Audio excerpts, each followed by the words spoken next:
Welcome to the King. Ooh, where are we? You're in paradise. Ay, da, da, da, da.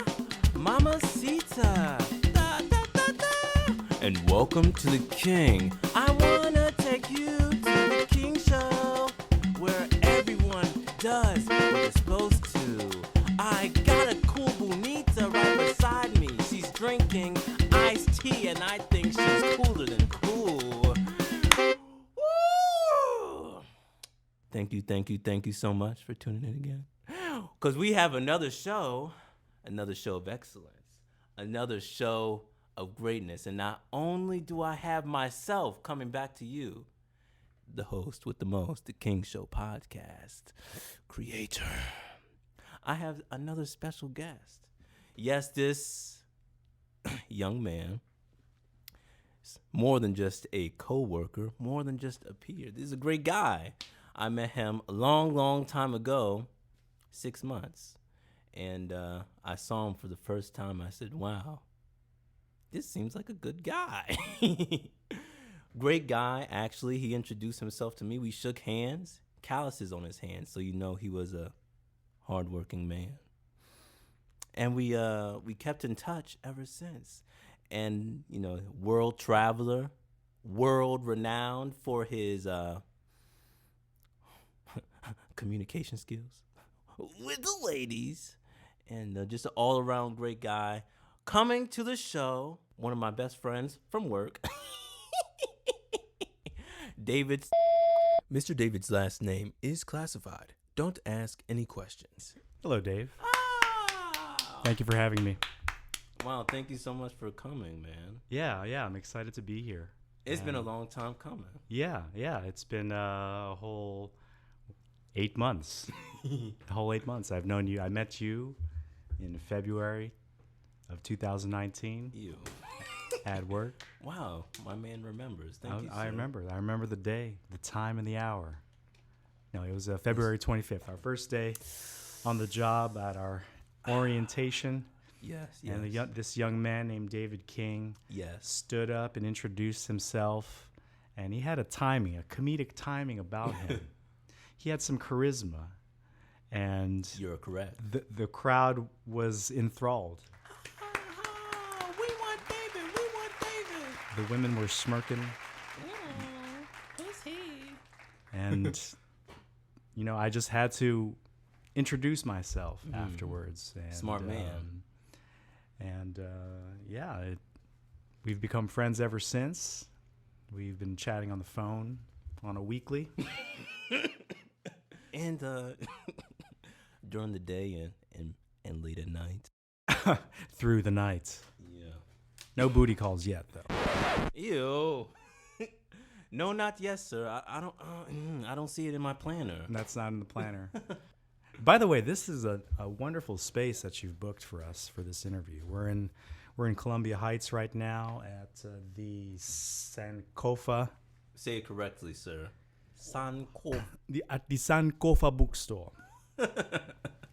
And nice. I feel the history in this place. I feel like many gatherings have been here. Yes. I can only imagine the kinds of meetings that took place in this conference room to talk about, I don't know, social change, empowerment. So it's quite inspiring to be here. Yes, right behind you we have a mask. Breasts are exposed. The nose of a black, I guess, sister, a black queen. Queen, a Nubian queen. Say it correctly, sir. I don't know if that mask is from Nubia. Okay, it's from Kemet. Yeah, thank you, sir. Thank you. Then we got 2 other statues. Yes. Yeah, this is a pretty cool space. Sankofa Bookstore, right next to Howard University. We're taking it very black. We're going back to the black on this episode. I'm showing you who I really am. But yeah, man, I hear ghosts in the room too. I do feel spirits in here on a mystical tip. I do feel it. You do? I do. Sir, this is a sacred place, so be sure to watch what you say. Them walls are listening. The walls are thin, sir, and not only that, I do have my goons downstairs. Okay. From Ethiopia. Okay. Yeah, man. Great. Yeah, man. They run the coffee shop, and they also run the. We don't talk about that. We don't talk about that. Also run. The, great people. Yeah, this coffee is excellent. Yeah. I was in Los Angeles a few weeks ago, and I was driving on my way to the airport, and I saw an Ethiopian Orthodox church. Oh yeah. I had no idea that Greek Orthodox Christians had made their way down to Africa, and apparently the saints had evangelized. Yeah, man. I'm talking about this because I happen to be fascinated by the topic of Orthodox Christianity. And Are you an Orthodox? I'm not Orthodox. What does Orthodox even mean? Orthodox literally translates to, in Greek, right teaching or right worship. Explain further, sir. Well, take it back to the Latin roots. The Latin roots. Well, the Latin took place after the Greeks. Oh. So, from the time of the apostles. Yeah. There has been this nearly unbroken tradition of Christianity, and there was a schism. And I don't have my notes in front of me, so I don't know off the top of my head. Come on, man! You're just telling fibs. You're a big fat liar. Well, you have a savvy audience, so I'm sure they'll be able to. Yeah, Dad. Google Dad. and fact Google check. That. Google that, Papa. Exactly. So there has been this unbroken apostolic tradition, and there was the schism between the Roman Catholic Church and the Orthodox Christian Church. It used to be one. Catholic translates to universal. Oh yeah, really? So there was one universal church, and Rome held this position of primacy. Mm-hmm. Right. And I don't know if this topic is really exciting to your listeners, but it just, I'm inspired by it because you talked about the Ethiopians downstairs. So yeah, man, you just got fed by it. Yes. Yeah, it fed your spirit, man. Fed my spirit, exactly. And my dad will comment if he doesn't like it. Okay. Yeah. Okay. What the fuck is he talking about? Sorry, Papa. And yes, so Rome held this position of primacy because Rome being Rome, amongst the other patriarchates of Constantinople, Antioch, and the other great cities. They held Rome in a position of primacy, but not superiority. But it was the Holy Roman Catholic Church assumed primacy, and they determined, hey, we're going to name a pope, and who's going to make all the decisions, and the rest of the patriarchs weren't having that. So that's when they broke away from. That's where the schism happened. Of course, there's so much more history that came about that, which I'm still learning about. Dang, man. But it's fascinating. Yeah, man. Book freak. Yes, I try to read at least 30 minutes a night. Oh, yeah. Who are you trying to impress, sir? What's your favorite book? My favorite book? Well, last year I had a lot more free time on my hands. What was your favorite book last year? My favorite book from last year was a book called A Firing Offense by David Ignatius. That's a good. He sounds like a good guy. Yeah. It's about a journalist who ends up working in some interesting work. Sex worker? Oh, no, not sex worker, no. I'm not interested. Oh, okay. Sorry, sir, that does not sound like it piques my interest. Okay. Yeah. No, but what does he do? Oh, well, he's a journalist who sort of gets involved with the government. Yeah. In like a good way or a bad way, man? Well, he's a spy? I guess you could say, more or less, yeah. Nice. Yeah, it was an interesting book. It was a real page-turner for me. Uh-huh. I read maybe a good 20 pages per night, and yeah, it's an easy read. He's written several other books, too. One of them, most recently, is called The Quantum Spy, which I think is quite relevant today because it has to do with artificial intelligence, the technology of artificial intelligence, and governments that are interested in acquiring that technology. Just download Python and get pandas. Okay. It's that easy, right? It's that easy. Absolutely. I hate artificial intelligence, man. Anyways, it's just so stupid. Oh, artificial intelligence is the future. Sir, all you need to do is download Python's 2.4. And then all you got to do is download pandas, right? NumPy, some other stuff, man. And then you just... Oh, I've been staying up all night. Where's my Gatorade? Where's my... I need energy. Thanks, Mom, for the Red Bull. And boom, you got a AI machine right there. You know, in the early days of Apple, Steve Jobs and Steve Wozniak, they used to deprive themselves of sleep. Oh, yeah? Yes, in order to, program and apparently to elevate their minds in some sense. Quite fascinating. Get high off sleep deprivation. Yes, exactly. Yeah, dummies. But I guess, they made Apple. Exactly. Mm-hmm. Yeah. Do you ever do that? Do you ever dabble in lack of sleep? Oh, never. No. I must have at least 4 hours of sleep minimum. 4 hours? Dang. That's bare minimum. That's bare minimum. That's not a lot. To function. Like That's 3 hours, lot, I'd be dead. But I usually average about 6 hours, 7 hours a night. Oh, you see, I'm changing my sleep patterns. Really? I'm a freaky guy, so I got to change it up. Okay. So, I'm trying to go to bed, at a decent hour.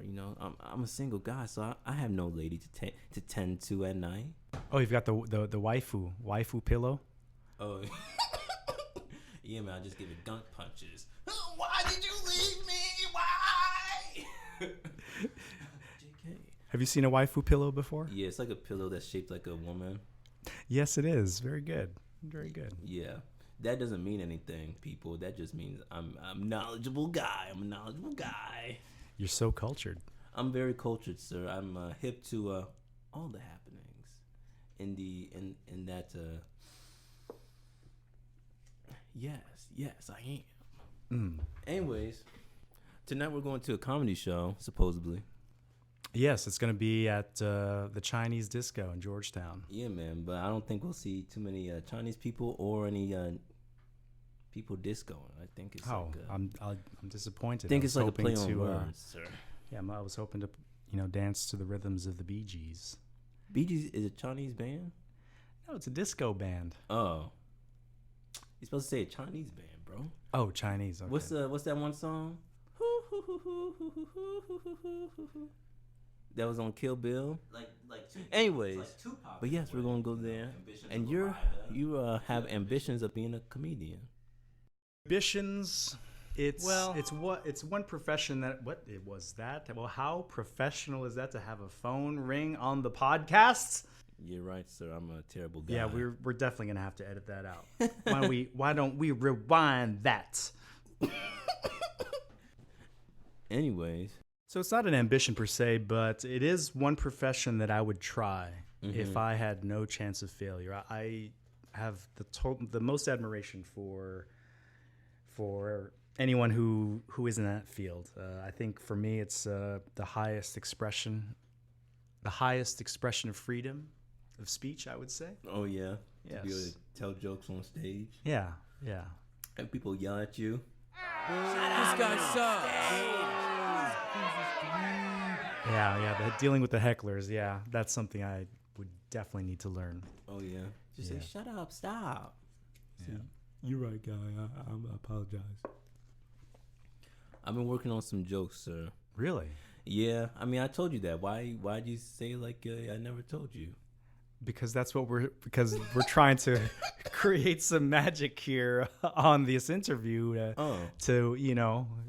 to stir up a conversation. I'm trying to pretend like this was the first time I'm hearing this. I was just making sure. Okay. I just want to be in the know. Yeah. You start acting a little phony. I don't know. Maybe you have something on you. You kill me dead. I just gotta air things out right there. So. Okay. Yeah, man. Because I also got something for you. Oh, he's got a satchel. Oh, you brought a change of clothes for me? No. Oh, that's a change of clothes for you for Georgetown. I didn't bring any change of clothes. I'm coming as I am. I'm wearing a pink T-shirt. And Maroon. Well, I guess in the wash. Depends on the light. I'll say pink, sir. I'll say pink. I'm okay with being wrong. Okay. Yeah, I got my pink T-shirt and blue shorts. Oh yeah. My Allbirds and we'll just hot. Yeah. Dang, man. Like fire. Didn't mean to give you a stroke. Elizabeth, I'm coming for you. Yeah. Don't say that, man. No, I just got like a shirt jacket because I'm sweating right now. Okay. Yeah, man, I sweat all my clothes out, so I gotta change. Sweat. Yeah, man, most definitely. Yeah. Where's the last place you traveled? You're a world traveler, right? Yes, it's one of my passions. I most recently traveled to Brazil earlier this year. Yes, it was for, I would say, the longest distance Tinder hookup ever. Ew. Disgusting. Well, it wasn't Tinder, actually. It was a site called Brazil Cupid. And you disgusting guy. How could you? How could you, man? How is that disgusting? You disgusting pig. It's we all have needs. You're a chauvinistic pig. Wow. I don't know what to say. About that. First, I must look up chauvinistic because I only heard it said to me. I never looked it up. Yeah, it's funny how these days we're persecuted for just being guys. Guys are disgusting pigs. Yeah. Toxic. You're toxic. Yeah. Toxic man. Yeah, that's why I'm toxic male energy. And for that reason I am practically retired from the game. Around 2006, 2007, it consumed me. Oh, did it really? Pick up, yeah. That's a whole year. 2006, 2007. Yeah, 2006. That was one whole year. 365 days. It consumed your life. Yes. I was on the forums. I was reading all that material. Mm-hmm. And, it consumed me. Like, all my decisions were based around trying to get better at pickup. And like where you lived and stuff like that. Did you move to like next to a bar or something? No. Night game, that was never my thing. But I did find my niche. My niche was dance floor game, and specifically salsa dance floor game. Aha, Ariba. Yes. Domo arigato. Konnichiwa. Yeah. So before the days of these dating apps and sites, people would actually go out at night to, make new friends and, to make some magic. So make some magic happen. Yeah. Around 2006, that was around the TV show So You Think You Can Dance came out on Fox, and this whole dance craze. Yeah. I think Dancing with the Stars, too, came out at the time. Cool. So, I started taking dance lessons and first started out learning how to dance at Arthur Murray, which I do not recommend for any aspiring social ballroom dancer. But if it may be your thing, it's a whole racket. Dang, man, you hate on Arthur Murray. It's a whole racket. Bad? Oh, yeah. What they do? Well, first of all, they hire very attractive people to work there. As they should. Men and women. As they should. And it's really a whole level of pickup on its own, really. Oh, really? Salesmanship and pickup. Oh, yeah, salesmanship. Yeah, man. Yeah. The idea is to get you to buy private lessons with them, which at the time costs around, I think, $80 an hour. It's probably up to $100 an hour now. Nice. And the idea is to get you to buy private lessons and to eventually compete, which costs more private lessons. So is it predatory? I don't know. I think it's filling a gap in the marketplace. They've been in business for many, many decades, and they will continue to be in business. So I'm grateful for the experience there as I backtrack. But the reason why I'm bringing this up because that's where I first learned how to dance salsa. And so I decided one night I'm going to go out to a local salsa club near my house and show off my moves. So I get to the club, and the way I was dancing, I danced with a nice lady. She was a much older lady, but nice nonetheless. And, she just said flat out, "You dance like a ballroom dancer." I said, "What? I thought I'm doing it right." Yeah. And then she said, "You go to this place in Orange County, Garden Grove, the teacher's from New York. He'll set you straight. So I ended up going to this place, these teachers from New York, and I learned the street style salsa. Oh. The salsa that's danced actually in the club. Yeah. Not on the stage per se, but in the social club. So Yeah. that's where I honed my craft. Uh-huh. He was a former martial arts instructor, Nice. so I have the utmost respect for him. And slapped you around. that set me on the path. Yeah, that became my identity for a long time. Salsa dancing. Mm-hmm. And then layered on top of that was travel. So we first traveled together as a team, at our salsa dance school. We traveled with a group of about 4 couples, and we traveled to Ireland. Yeah. So there are these events that take place every weekend, anywhere in the world, at any given time. What's called a Salsa Congress, and that's where they have classes all weekend, parties all night, shows. It's a great time. So in Ireland, there was the Irish Salsa Congress. Yeah. And this was in 2009. So we traveled there, and I danced all night and met some new friends there, and it just set me off on another path to travel, to salsa dance, to make friends all around the world, and I guess build on my pickup skills, air quotes. Oh yeah. And so that again, it was a big part of my identity for a long time. How long did you were you traveling and doing salsa? Well, we would try to travel abroad once a year. Mm-hmm. So we went to Ireland in 2009, 2008, 2009. And since that time, I've visited 13 countries altogether. Not necessarily for the purpose of salsa, but a lot of those countries where there was a salsa festival or of some sort. Nice. So was this during the time you were doing pickup too? Like you were into pickup? Well, it wasn't specifically for the purpose of pickup, because at the same time I was in a relationship.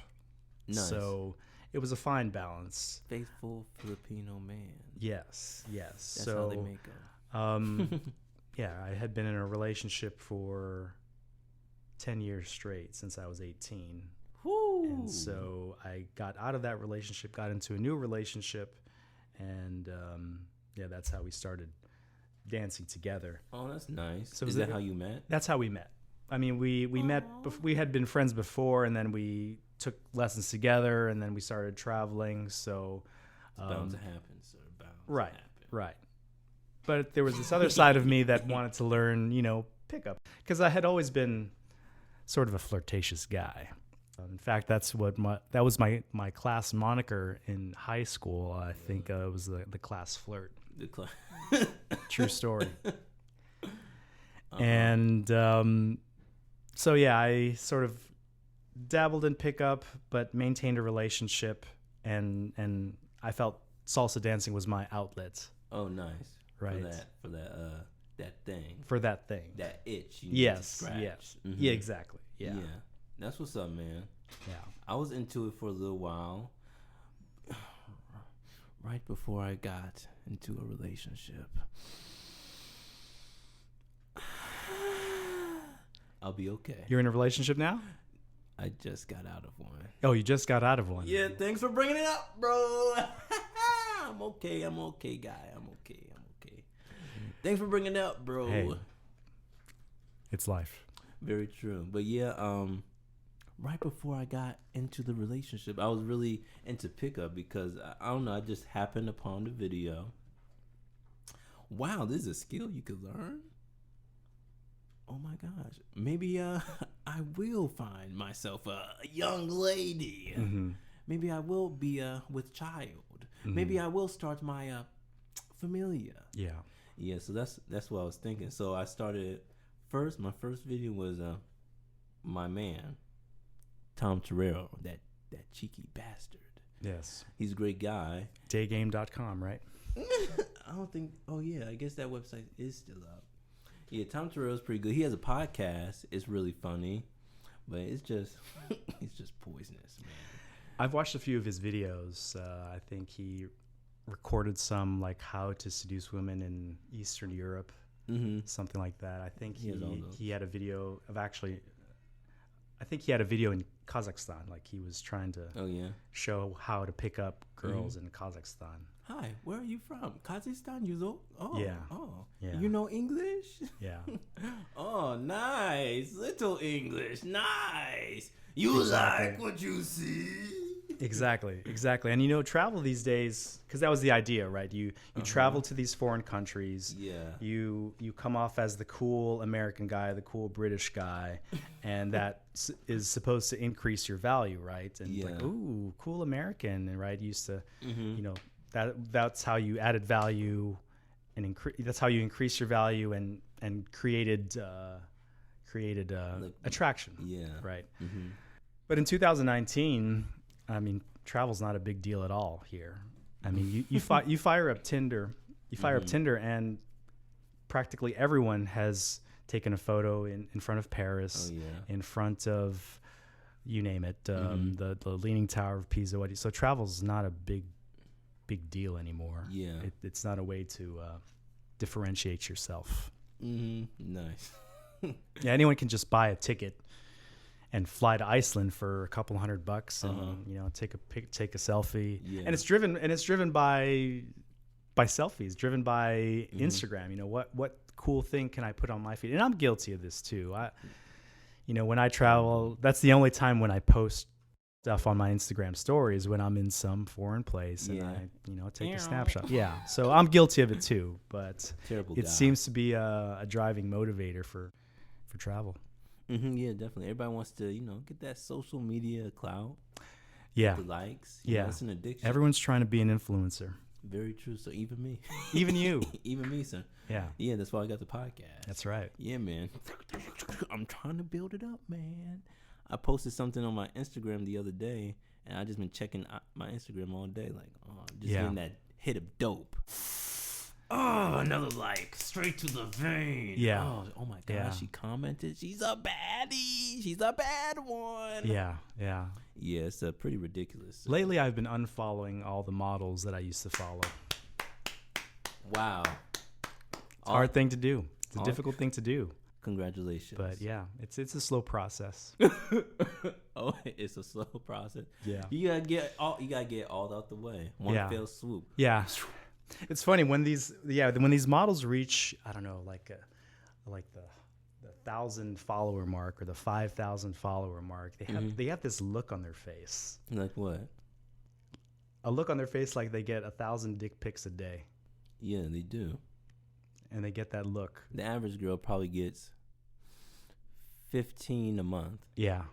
Average young lady, yes. That sounds like facts to me. It sounds like facts to me too. Yeah. Mm-hmm. Disgusting.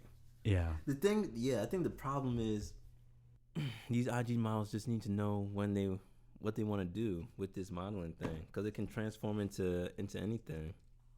Because now they got these followers. Now it's like, what do you do with it? And that's what's changed the game. You know, before Instagram, people would go out. They would go out to watch a live band or to the club. But getting the attention of one guy, one person isn't enough now, it seems. Oh, yeah. And I think that's where, you know, as I slap my forearm like, you know, mocking a heroin habit, that's where the addiction comes in. To be adored by the hundreds, to be adored by thousands, for social proof. So, the game has definitely changed, but one must adapt, right? Yeah, you gotta adapt, sir. Yeah. You gotta be, you know, out of millions, you gotta be that one in a million who claims their, you know, individuality and says, yes, you know, I am me, I'm standing up, I am who I am, and I got the yams. Only for the real. There you go. Only for the real. Yep. But I think, yeah, man, that could be you. Just, all you just gotta do is stand up and just walk up to a young lady Just breathe her neck. And just roar in her ear. She'll like that. Ooh, that sounds very animal. Yeah, just natural.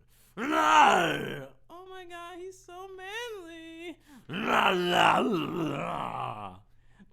Yum. And I think that's the challenge these days is controlling that animal instinct. Mm-hmm. I think so too. And that's what separates us from the animal, is that we have this capacity of mind and reason to control that. Mm-hmm. And sometimes I think about, should I just get back into the game and just Lord. just get back into it and adapt and accordingly. But at the same time, I'm on a bit of a spiritual journey. Nice. Yes. Walking through the tundra. Maybe see a shaman. Oh, where do I go next, shaman? Exactly. Yeah, would you like to go to Peru and maybe visit a shaman? Take some ayahuasca and start tripping. Oh, I mean, ayahuasca's legal, right? I gotta double check. Yeah, I've never partaken in any of that, but it sounds interesting. With about Joe ayahuasca? Rogan has really sold that idea. Have you heard Mike Tyson's podcast? Joe Rogan and Mike Tyson, of course. Yeah, that was a great podcast. I heard that one, and I've been listening to him. But Mike Tyson took. I don't think he did ayahuasca, but he did the toad. Mm-hmm. It's like DMT, except it has what like Joe Rogan was saying, like oxygen, like a very concentrated dosage. Like DMT is I don't even know how to talk about ayahuasca, but I think DMT is like a prime component of ayahuasca. Yeah, I think DMT is the active ingredient. The active ingredient. I think. And some people smoke DMT straight. Right. As I put my hand to my mouth. Hold it like a burrito. Like a burrito.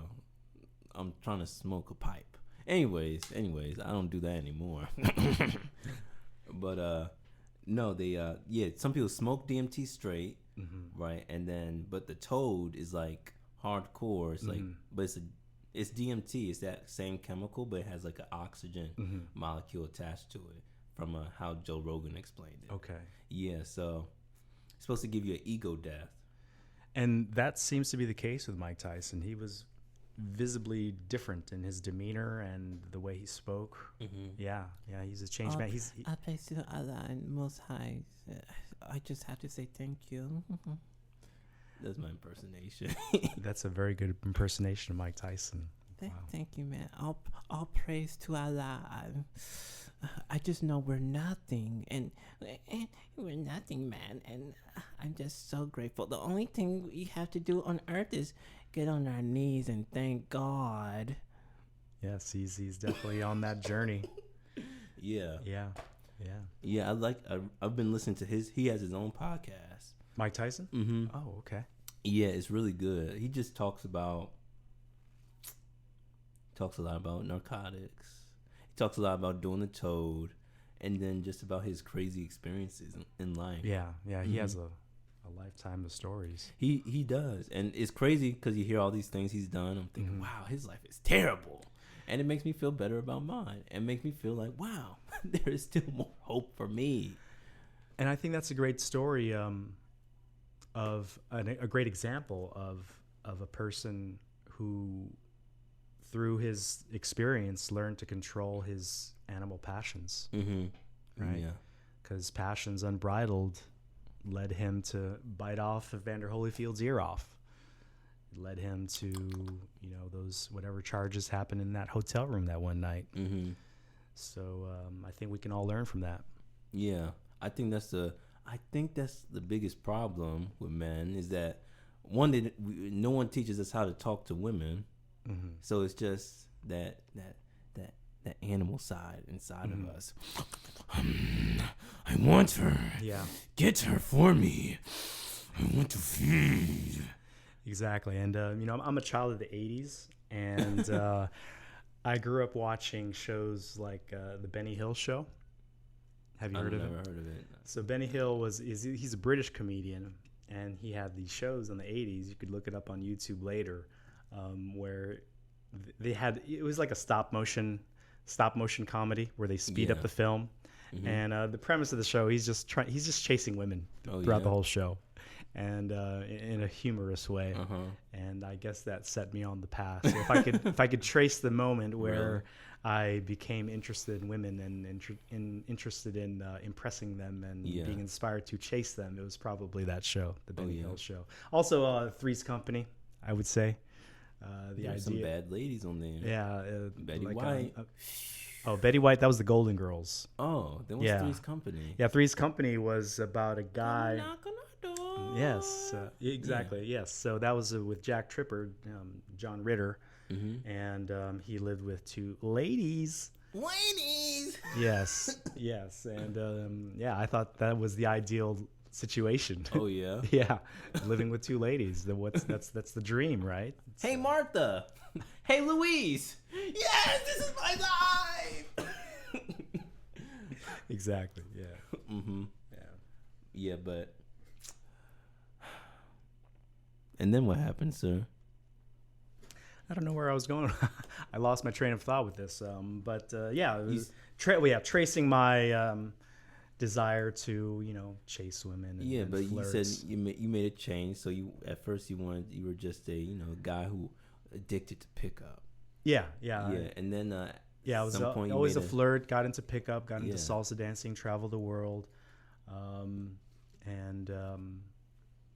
made a change, and realized that controlling your passions is really, in my opinion, probably the secret to getting on the path to self-improvement and self-realization. And that's what you're really into these days.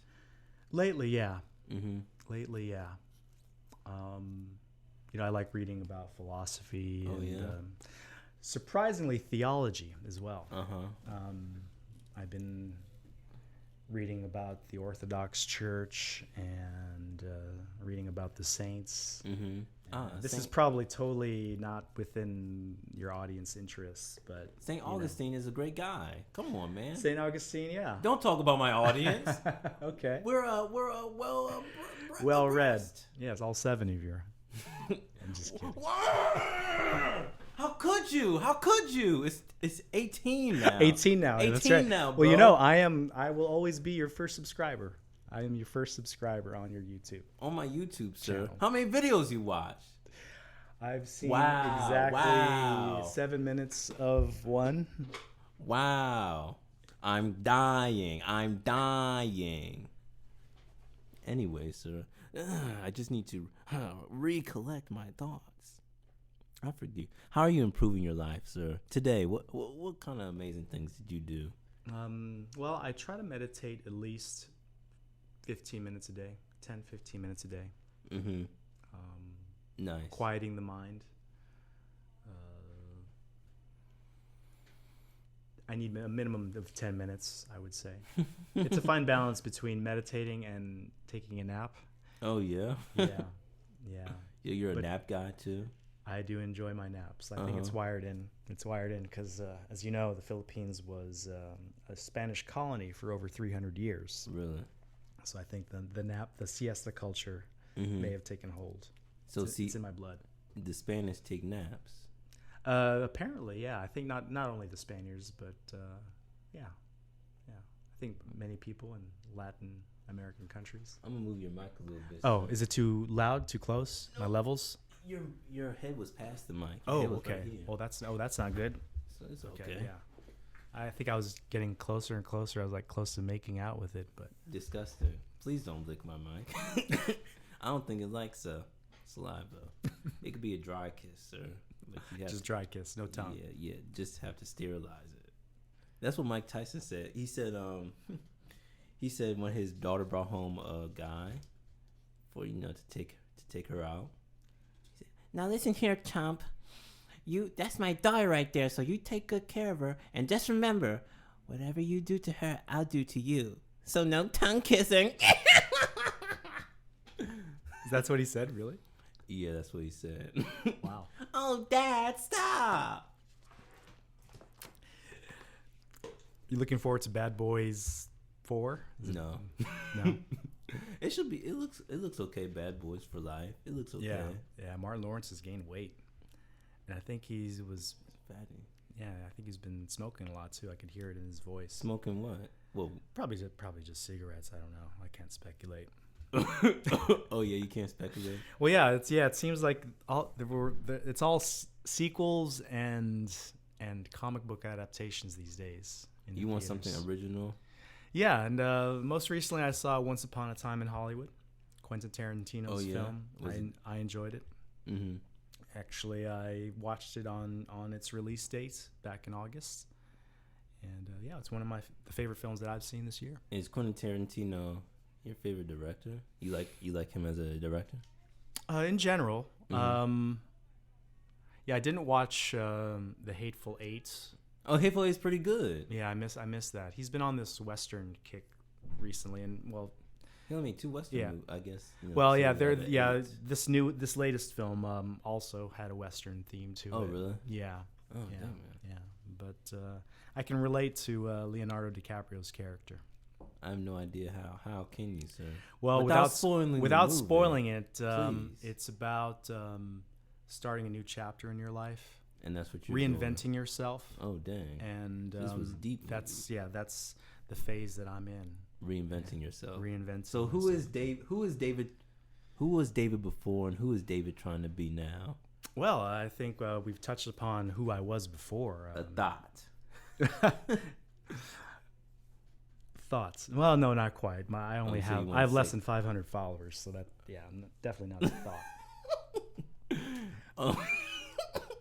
Yeah, I was a guy driven by passions, driven by passions for salsa dance and for travel. Mm-hmm. And I think it's a rough and rugged road when you make your passion your identity, because you want to maintain that identity, right? So, and I think part of that is ego death, if you will.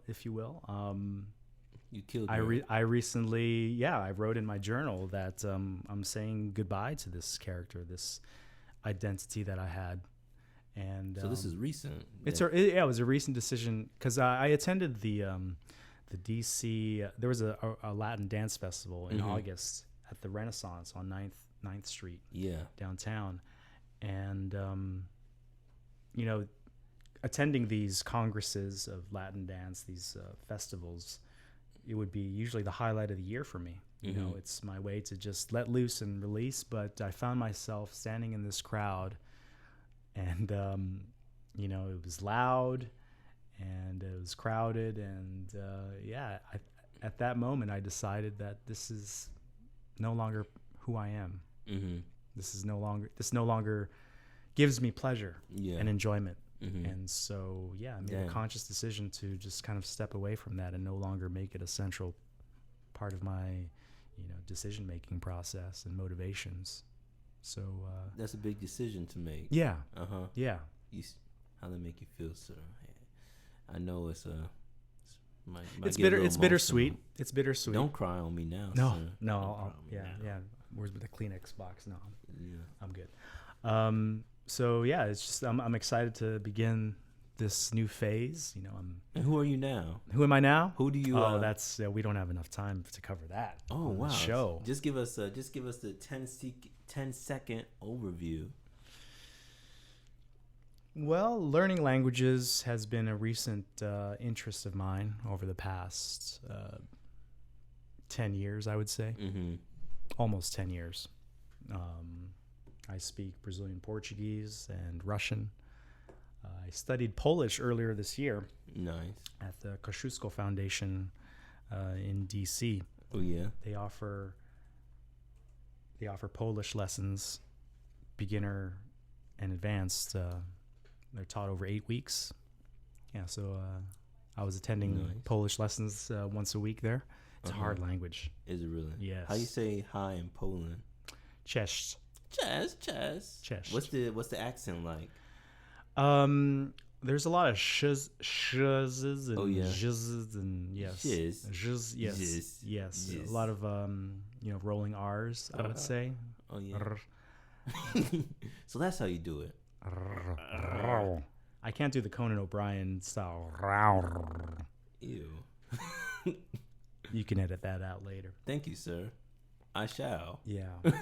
So I did that for 8 weeks and decided, yeah, I'm not going to pursue Polish any further.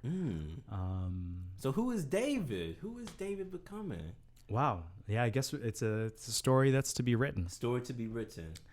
But I think the takeaway, the value I can add for your listeners today is to Add value. Learn to control your passions. Mm-hmm. You know, don't have that third cup of coffee Oh. or second beer Oh. or, whatever is your vice. Mm-hmm. Make a conscious decision. Yeah.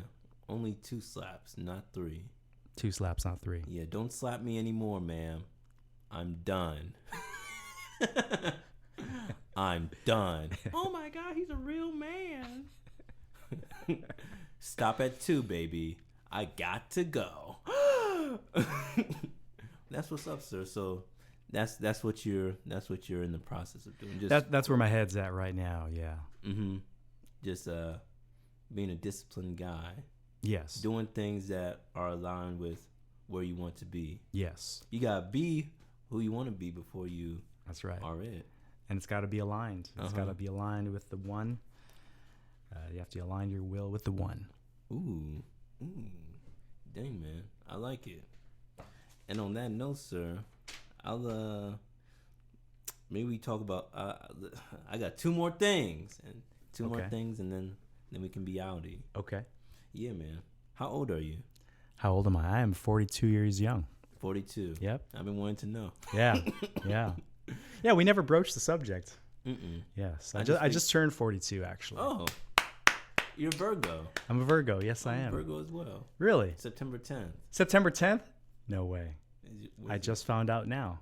Your birthday's one day before mine. You're September 11th. I was born on September 11th. I know 2 people who was born on that day. Really? Yeah, one girl who doesn't talk to me anymore. See, yeah, there was a reason why we thought I thought we had this, vibe, this chemistry here. Virgo energy. Yes, the Virgo energy. Virgo. We're like down to earth. My Earth sun sign. and your moon are shaking hands. Yes, indeed. Mm-hmm. How'd you end up here In DC? in DC? Well, it was really through work. boy. Work brought me here. From Although work- I did I did go to George Washington University. Oh yeah, I forgot. That's right. Yeah. Yeah, I wasn't listening. Every time you say that, I just block it out. Yeah. Boring. Yeah, Who it's cares? boring. Yeah. I hate college. Anyways, to to step on what you just said, I don't like the idea of college, sir.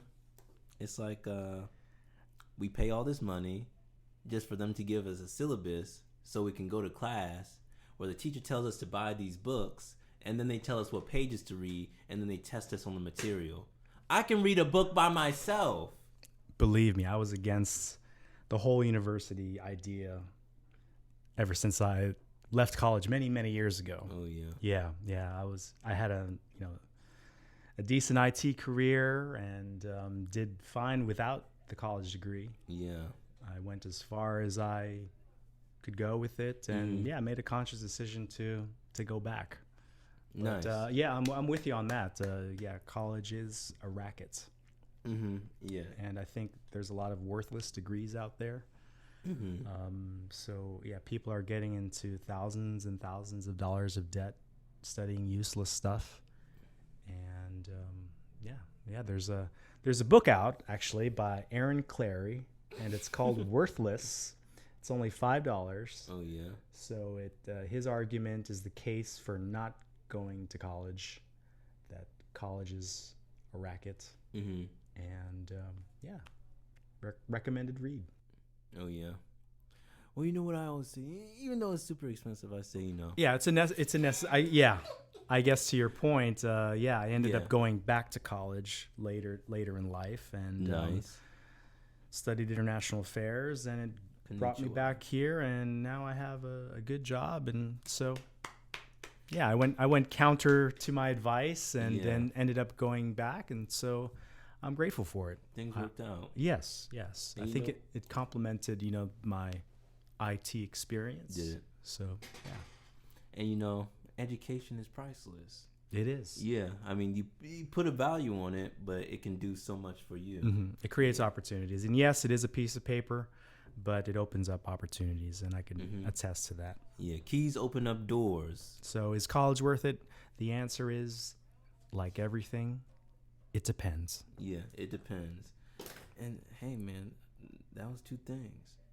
2 things? That was 2 things. I don't think I have anything else to say. Okay. You got something to say, sir? Well, I just wanted to say thank you for having me here today.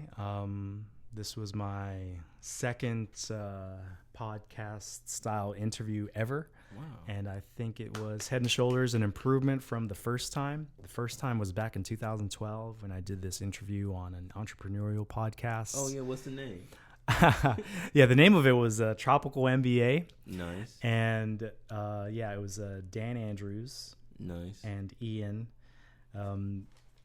This was recorded in the Philippines, of all places, in 2012. I attended a boot camp for entrepreneurs, aspiring entrepreneurs, I guess, entrepreneur wannabes. Inspiring. And yeah, at the time I had this idea to build an e-commerce business.